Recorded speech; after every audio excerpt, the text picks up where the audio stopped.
This is the CNC Geekcast, the podcast where two guys with speech impediments talk about movies. I'm Joseph Collins. And I'm Paul Combs. On today's episode, we'll be talking about a love letter to Star Trek, and that movie is Galaxy Quest. We're going to be talking about the characters, the comedy, and the performances. Does this movie hold up, and why it does a good job of drawing a line between comedy and adventure story? So stay tuned!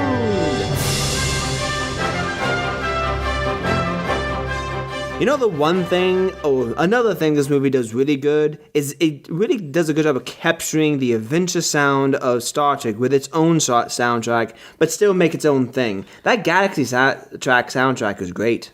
If you say so. I've never watched Star Trek.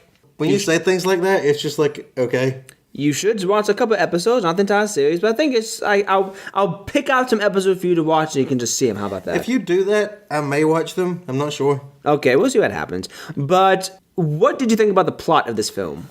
I really enjoyed it. I mean, it was kind of fun. It was a little bit more complex than some of the movies we discuss. But in this movie, Galaxy Quest was a television show. It had been canceled about 20 years prior to the events that take place in the film. And we see the actors on the television show having to make a living on the con circuit and doing crappy appearances at electronic stores. Yeah, or doing appearances at someone's basement, or someone has a mock set that they just threw up and say, "We'll pay you to deliver a couple lines here and there." So basically, every actor's worst nightmare. Yes, something that they're afraid to be known as. They're only known for one role. They never got any other roles, and they're having to make the living just scraping by. Yeah. And then along come these Thermians.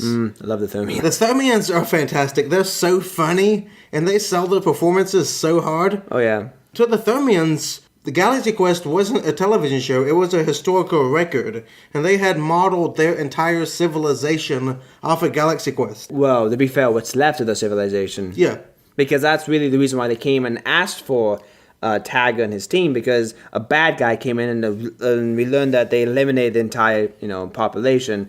But at this point, Tim Allen's character felt, well, we'll get into that later, but it was a good adventure film, and they get caught up in, basically the Thermians recreated the ship. These are just random actors, washed up actors that get caught up in a galactic war. Yes, and Thermians actually built this Galaxy Quest ship down to his last details. I mean, it was exactly just like in the movie, or what they saw in the movie. Which I just love. I mean, it's an exaggeration, of course, but I find it interesting because I love sci-fi, I love entertainment as a whole, and entertainment is powerful. And I kind of find the movie to be making that statement in and of itself about showing what we can learn from entertainment, even if it is do it in an exaggerated and comedic way. Mm-hmm. Yeah, I agree. I mean, what did you think about this? How this movie did a good job of drawing a line between comedy and adventure story? Because it did have a lot of funny moments, but it was still a fun adventure. Well, it's like Ghostbusters in that regard. Yeah, Ghostbusters is a funny movie. It has great performances by the actors we know and love. But it actually still works as an adventure story. Even if you remove the comedy elements, yeah, you would have to make some changes, but you could still have a competent sci-fi film. And the same with Galaxy Quest. Yeah, if you remove the comedy elements, you'd have to make some changes, but it's still an interesting comedy story about some random people that get caught up in a galactic war. But another thing I like about this film is a lot of comedies today are boring. They're shot boringly, and they're not very jokes are... They're basically actors telling jokes to the camera. Yeah, that's what they are, and that's what Edgar Wright's got movies like Hot Fuzz and movies like Shaun of the Dead so well, because not only did he have good jokes, but his editing was good too, and the story was competent, and it was a well-plot film. This film in itself does a good job of being funny, but doing something new with it, and taking the things about Star Trek, and there's a love there for Star Trek, but at the same time, taking the absurd moments that every fan really knows about, but is willing to forgive, and just using it as let's have fun with it, guys. I mean, yeah, it's a funny thing, but it's okay. It's funny, and that's what makes it good. And that's what makes some of the moments in Star Trek so good. It's cheesy, but we enjoy it for its cheese. What moments are you referring to? Like in the movie? Yeah. Oh, there's a lot of good moments in this film. I think one moment in this film is, of course, I think it's Guy. They land on the ship, or they're on the planet, and they're in the shuttle, and then the engineer, Tony Shalhoub's character, opens up the back, and the guy just screams, "Don't do that!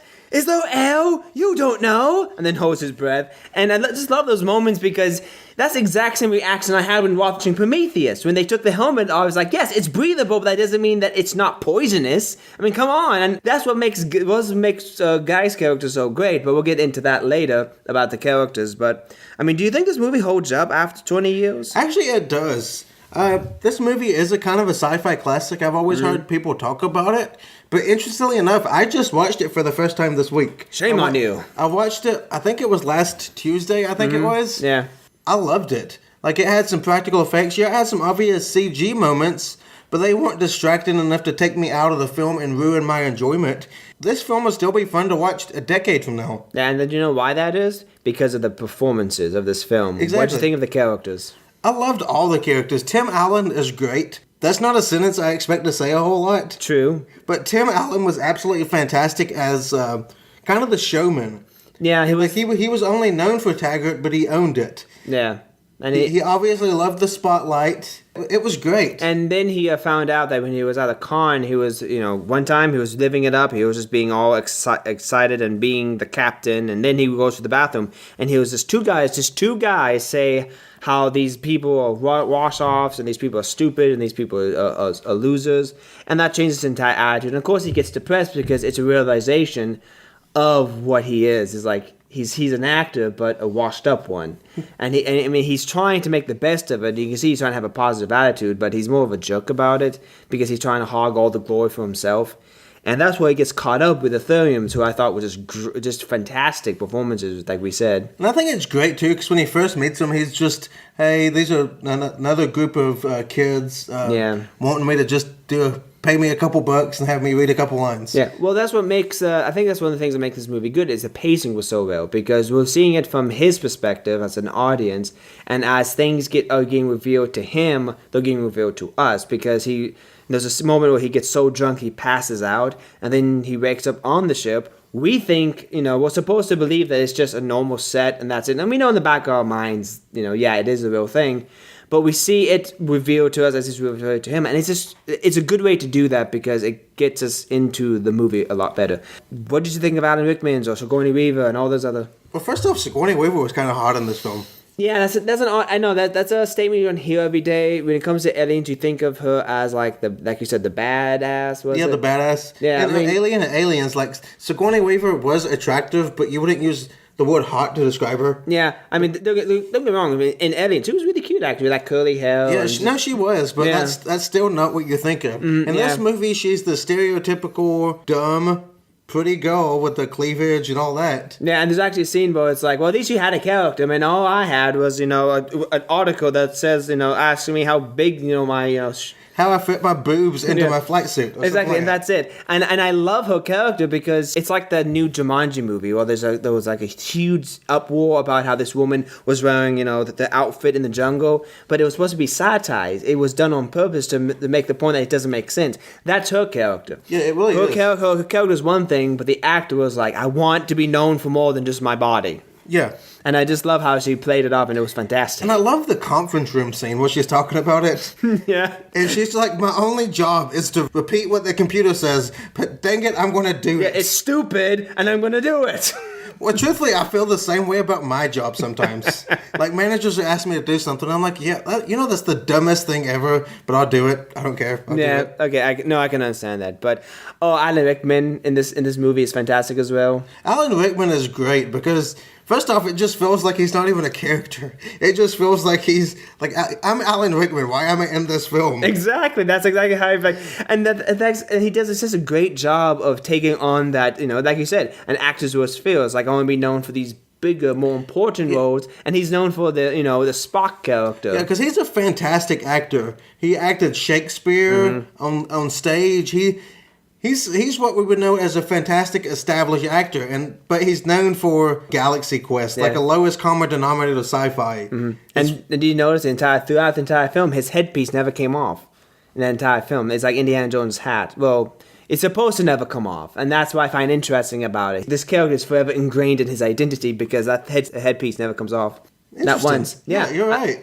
I mean, and it does such a great job of setting that point. But I just love that line where they were in the dressing room when they're at the con at the beginning of the film. He's like, what am I doing? I was an actor. I was Richard III. And everybody would start repeating him verbatim because he's gone through this over and over again. It's like... But that's funny, though, because I kind of just thought Alan Rickman was saying that. Like, what am I doing in Galaxy Quest? Well, I think to be honest, he said yes to the film, but he probably said yes because he knew exactly what it was. And he's like, yeah, I want to play this role because it's a fun role to do. For an actor, it presents a lot of good material for an actor to work with. You're making fun of your worst fears, but at the same time, you're having a good time with it. So I think that all the actors knew what they were getting something into, and they are established actors, and they went on to do other things. So it's not like they're going to be known for this film only. But Guy is the best part of this film. He is. Like, first off, Sam Rockwell's performance. Oh. He sells it. Like, I love when they first get transported to the ship, and you see the look on his face, and he just screams. Exactly. Like anybody else? And then Tony Shalhoub's character is so just burnt out at this point. Everything he's doing, he enjoys everything, and he doesn't really care. I love his deliveries where he's in the engineer and he's like, "Hey guys, the power thing is off and it's damaged, and we need to get a new one. FYI." Yeah, I love his delivery because it's just so monotoned and deadpanned, but it works so well for the character. It does. So interestingly enough, he is the one that has the romantic interest in the film. This is true, and that's another thing I like about this film is how it diverges expectations. Yeah. Yeah. So, but I mean, there's so many great moments in this movie, and I love the comedy because it does a good job of. And this is, I think, one of the problems I have with new comedies, is that, like we talked about, it's just a bunch of actors telling jokes to the camera. Well, in this movie, it feels like they have this overall situation, this overall plot, and these overall moments, and they take the moment and they say, okay, what's funny about this moment? What's funny about that moment? How can we, what would this character do here, and here? And they basically just started just taking jokes from that. It's not like they forced the jokes; they just drew the jokes from the moment and just amped up the comedy. It was natural. It was natural, and there was the comedy was forced. You didn't get that wink wink to the camera like, okay, you're supposed to laugh here. Told a joke, and if it worked, it worked. If it didn't, it didn't. But a lot of the jokes did work. Yeah, it was very well written. But we've talked about the Galaxy Quest characters. What did you think of the Thermians? The Thermians were fantastic. I love their deliveries. How they came up with that idea, I don't know. Yeah, they made them alien from the very first moment you witnessed them. Yeah. Because even when you see them in the convention for the first time, they have that strange way of talking. Mm-hmm.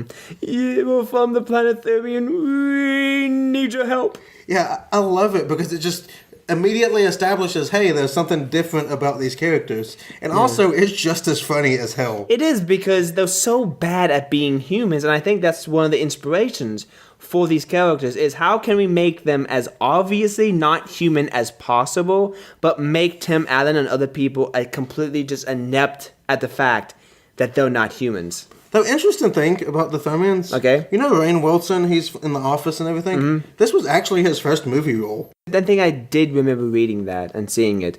And another thing I like about this film is I can't think of anything wrong with it. No, it's not. I mean, it's not the perfect film. It's not out there with the classic. I mean, I'm not going to say it should have won Best Picture or anything like that. No. But it was fantastic. It was enjoyable. And it's still so much fun to watch. I'm probably going to watch it again soon. Just because it was so much fun. What do you think of that one scene of the, Tim Allen and Signourney Weaver was trying to shut down the auto-destruct, and they were going through the scene with the crunchers? Actually, that scene was hilarious because Sigourney Weaver, the whole movie, has just been kind of repeating. She hasn't been much of a character. Then she has like one of the best lines in the film. She's like, "Who wrote this dang episode? Whoever did should be shot." Yeah. Again, there were so many great lines. Guys, like, the red thingy is heading for the green thingy. I think for the green thingy.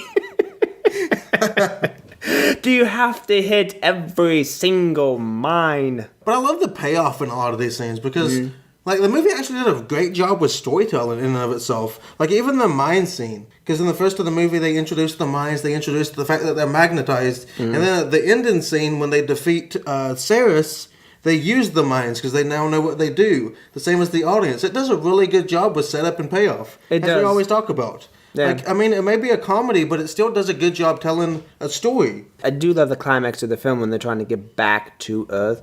And Justin Long's character did help. I love how you had the kids, or the kids that Again, there's a scene where the really big fans came up to Tim Allen and started talking about the show, and they had a debate, and they were asking the captain, and Tim Allen was caught short with them and screamed and yelled, saying, "It's just a show, get a life." What's great about that, though, is William Shatner famously did that on an SNL sketch. Yeah. He was talking to a Star Trek convention. He was like, "Guys, it's just a show. Get a life." Yeah. I love how it pays homage to Star Trek with all these little moments. Because first off, the ship is kind of shaped like a Star Trek communicator. Yeah, really interesting. The ship itself? Yeah, the ship itself, the way it's shaped like a Star Trek communicator. Okay, yeah, that's true. I didn't think about that, yeah. And even the rock monster. William Shatner wanted the rock monster in Star Trek V, which he directed. Yeah. But they didn't have the budget for it. So this kind of paid homage to that. This movie had all these little winks and nudges to Star Trek. It was fantastic. It definitely was a love letter to Star Trek, and like I said, it was when watching the original series. I know it's cheesy. There's a lot of cheesy moments, and same thing with Star Trek. And you think to yourself, okay, with Star Trek: Next Generation, you have all these techno-babble stuff, all these different things, and I love that moment in the movie where William Shatner was talking to the bad guy, and he was telling Sigourney Weaver to cut the mic, and he's like, "Oh no, you giving me the kill sign. I was agreeing with you. Like I know where the button is." And I also enjoy how these characters are inept, just like we would be. And that's, I think, what makes these movies so relatable is if we were in that situation, we wouldn't know what to do either. We want to live the adventure. We want to do these things, but we realize it does require knowledge of flying a ship and doing all these things to accomplish these goals. But it still has some great moments where it's more than a comedy. Like the same when he's talking to Malthazar, and he's like, we're liars. Yeah. And you see like the heartbreak on Malthazar's face and everything. Because he doesn't understand the difference between acting and the difference between, actual lying. Because we'll pretend, we'll fake. And it's like, he had to explain to him as a child. Yeah, he thinks all these television shows that they're picking up in space are historical records. Yeah. Because they even make a joke about that in regards to Gilligan's Island. Yes, it's like, oh, those poor people. Another good moment in this film is a scene where William Ackman's character... Who? Alan Rickman's character. Okay. I mispronounced it. The entire movie, he had this one line, which is supposed to be the live long and prosper line for his race. And that's, by Graskar hammers, by the moons of so-and-so, I will avenge you. The entire time he hated that line. He completely hated it. And then he had this one Thermium who was his biggest fan and, was like, I tried to live my life just like you. And of course, Alan Rickman was brushing it off.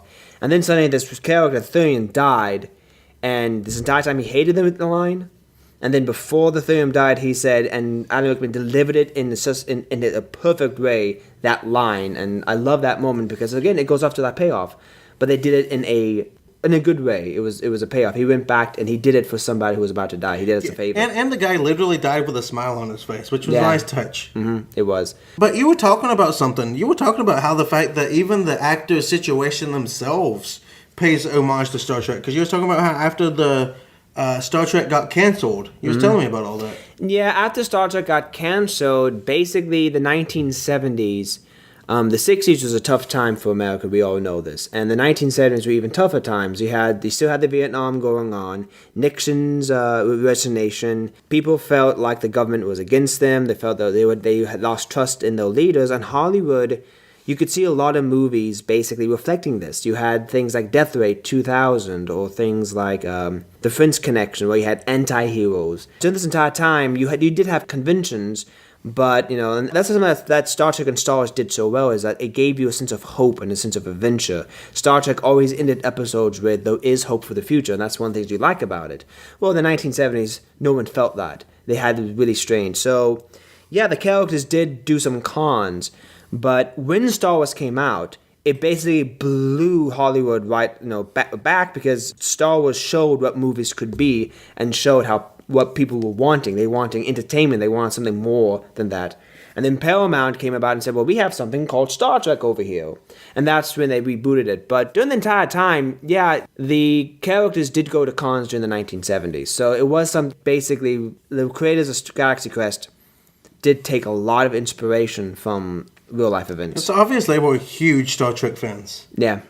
It They was. threw on all the little details. It was really a love letter to Star Trek without being distracting. Because I didn't know any of this. I really didn't. I did some research for this episode, and I learned so much, like how the fight, Tim Allen's fight with the pig monster was kind of a homage to William Shatner's fight with Gorn. Yeah. And I learned all these little details. But what was great about the film was I didn't need to know these details in order to enjoy the film. Yes. And that's another thing I liked about Spaceballs. Spaceballs is a love letter itself to Star Wars. It takes all the things and just basically makes fun of it, amplifies it, and just has fun with the film. And that's why Spaceballs is, Spaceballs to me is to Star Wars as Galaxy Quest is to Star Trek. I don't know. Spaceballs to me is more of a parody, whereas Galaxy Quest is a homage. But at the same time, I enjoy it because it does sit there and say, let's take all these elements from Star Wars and just make fun of it. And just have fun with it. And I enjoy that. I can laugh at that. Because I know they don't, it's not something that is a mean little, they don't do it for being mean or for... But we've talked about being funny this whole episode. Okay. Speaking of being funny, I have a joke for you, Joseph. Oh, no. What's the difference between a hippo and a Zippo? I have no idea. A hippo is really heavy, while a Zippo is a little lighter. And that's all the time we have for you today. Join us next time here on... No, I'm just kidding. That was a bad joke. I enjoyed it. I love dad jokes. I don't care. But speaking about it, looks like we talked a lot about this movie. Obviously, Actually, there's one thing I want to talk about. One more thing. Okay, let's go with it. Just the funniest scene in the film. Even watching it, it was great. It showed how to do comedy right. Because there's a scene where Laredo is the pilot, young black gentleman. He's never flew before. And he's given the controls of this because, well, they think he's the pilot. He's given the controls of the new ship. And he's leaving the docking bay. And all of a sudden... He starts leaning to that. Yeah, he leans just a little bit too much. You see all the other actors lean to the right while he's steering to the left. And all of a sudden he catches the docking bay. And it makes the god-awful sound. We can all imagine it because we've all heard it. It's like nails on a chalkboard kind of thing. And it's just funny because it's held just the right amount of time. It's held long enough to be funny, but not too long to be distracting. And then once they get through, it's like the music goes again. It's like, okay, let's continue on with the adventure. Yeah, but it's just a great scene. Yeah, I think one of my favorite scenes is when they try to beam up the pig. And it's like the pig got turned inside out, and the guy's like, he got turned inside out. And then exploded. I like how they're talking about all the problems with the transporter, though. Yeah. Like...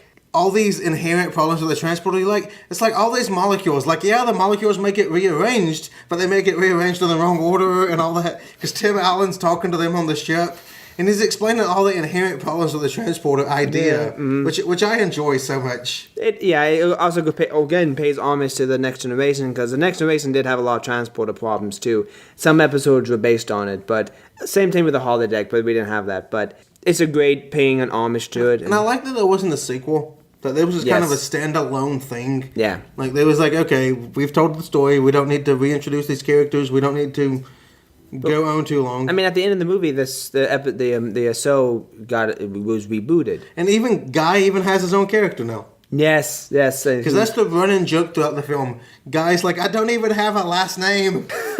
He's the veteran. I love it because he's afraid to die. Then in the end, it's like, I'm a glorified extra, Fred. If I want to go out, it might be in blaze of glory. Did you ever consider that you might be the comedic relief?